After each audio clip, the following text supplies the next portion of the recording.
اللہ تبارک و تعالی نے یہ بھی ارشاد فرمایا کہ جب سب چیز کے پیدا کرنے والا اللہ ہے تو پھر اللہ سے مانگو۔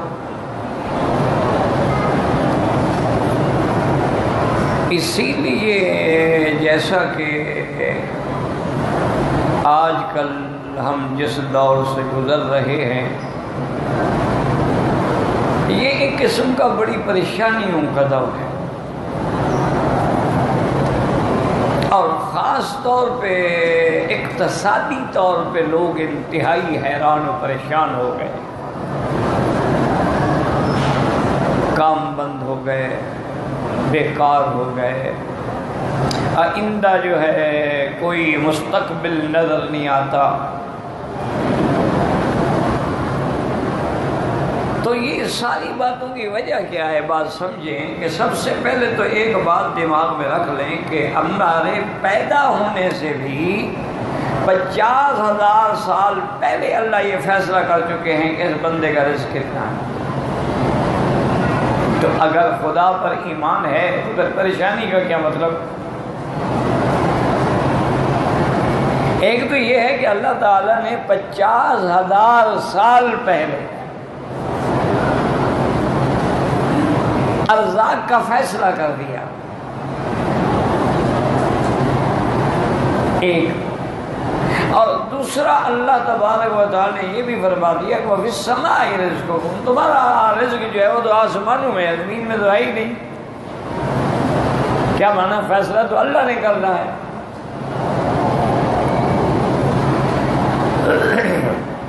دو چیزیں، اور تیسرا یہ ہے کہ اللہ نے ہر جاندار، ہر مخلوق، زمین پہ، فضاؤں میں، ہواؤں میں، بر میں، بحر میں جو ہے اس کا رزق اپنے ذمہ لگا دیا۔ حالانکہ اللہ پہ کچھ بھی واجب نہیں، لیکن یہ اللہ کا کمال رحمت ہے، مَا مِن دَابَّةٍ فِي الْأَرْضِ إِلَّا عَلَى اللَّهِ، ہم پر واجب ہے اس کا رزق۔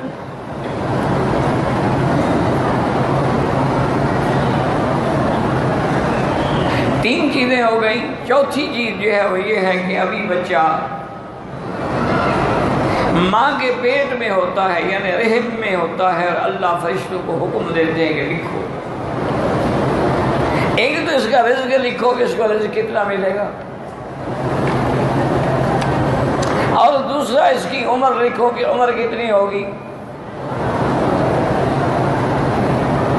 اور یہ بھی لکھو کہ اس کی موت کب ہوگی، کہاں ہوگی،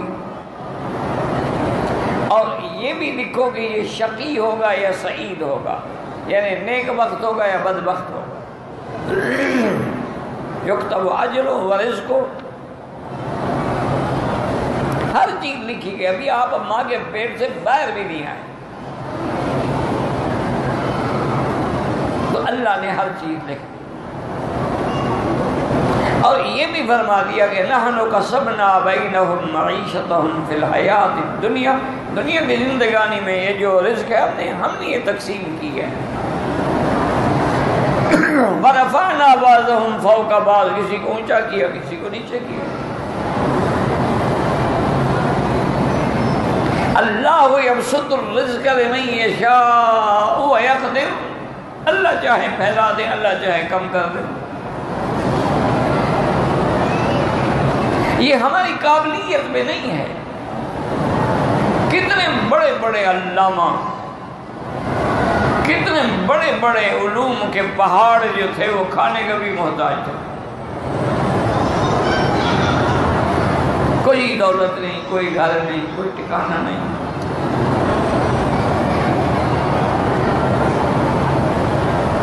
تو اگر ہمیں اللہ کی ذات پر ایمان ہو اور اللہ کے فیصلوں پر یقین ہو تو پھر پریشان ہونے کی کوئی بات ہی نہیں۔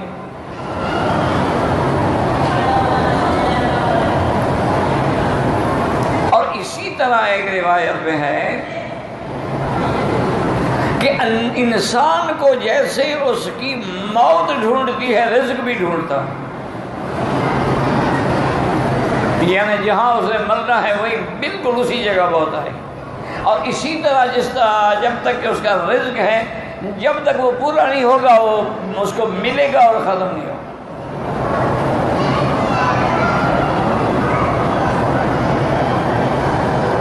اور چوتھی چیز یہ ہے کہ یہ ایسی پریشانی یا رزق میں تنگی کیوں آتی ہے؟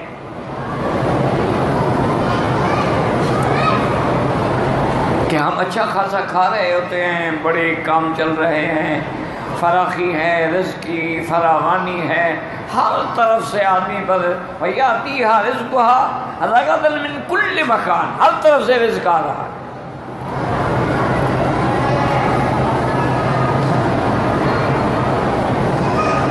ایک قرآن میں ہے کہ ضرب اللہ مثلا كانت قرية آمنة مطمئنة يأتيها رزقها رغدا من كل مكان، ایک بستی والے تھے، بڑے سکون سے، امن سے، اطمینان سے رہتے تھے، اور ان کو رزق ہر طرف سے آئے۔ کیا مانا؟ آسمان سے بارشیں آ رہی ہیں، زمین سے پھل نکل رہے ہیں،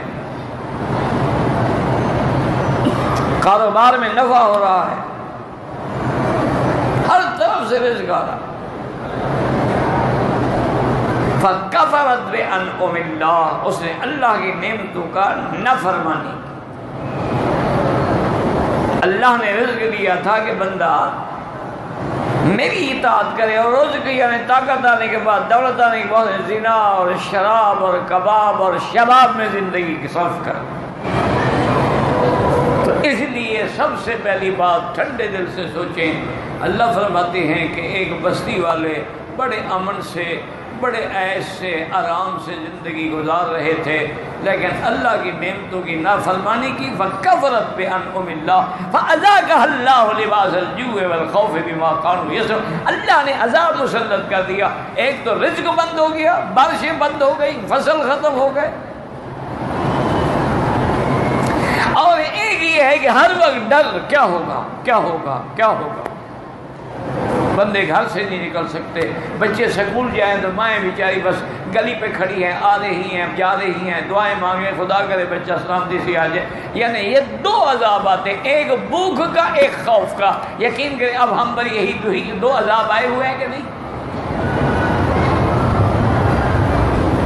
اور یہ عذاب کیوں آتے ہیں؟ بما کانوا یصنعون، اس وجہ سے جو تم نے کیا ہے۔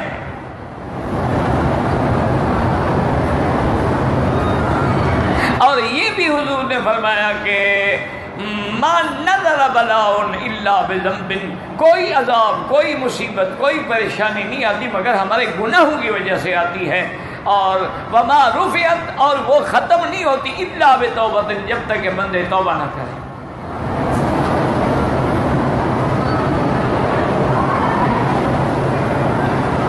تو اس لیے ہمیشہ یاد رکھیں کہ یہ جو پریشانیاں ہیں، یہ جو بھوک ہے، یہ جو ڈر ہے، یہ سب اس وجہ سے ہے کہ ہم نے اللہ کی نعمتوں کی ناشکری کی ہے۔ اللہ کی نعمتوں میں بجائے عبادت کے ہم نے گناہوں میں زندگی گزار دی ہے، اور اب ہم اس سٹیج پہ پہنچ گئے ہیں کہ گناہ کو گناہ بھی نہیں سمجھتے۔